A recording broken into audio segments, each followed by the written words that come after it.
نظام الصباح عليها في ساروكي كومينيا الرسم طبعا برعاية مسدة بالتنسيق مع حركة الثقافة والفن وكومينيا الرسم.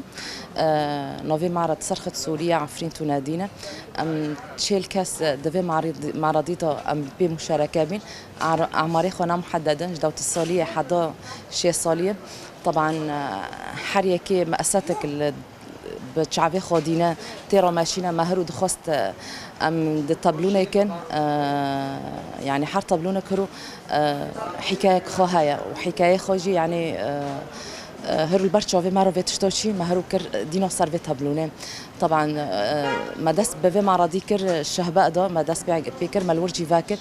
زينب قنبر مسؤولة مكتب المرأة في مجلس سوريا الديمقراطية مركز حلب. نحن الآن بصدد عرض معرض للرسوم.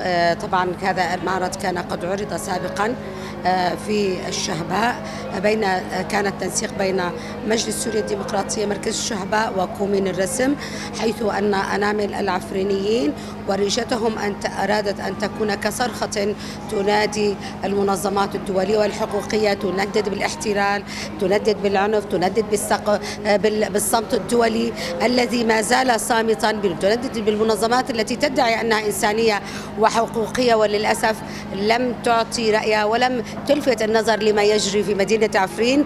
فتحكي هذه اللوحات قصة مقاومة كان خلال 58 يوما، ألا وهي مقاومة العصر في مرحلتها الأولى.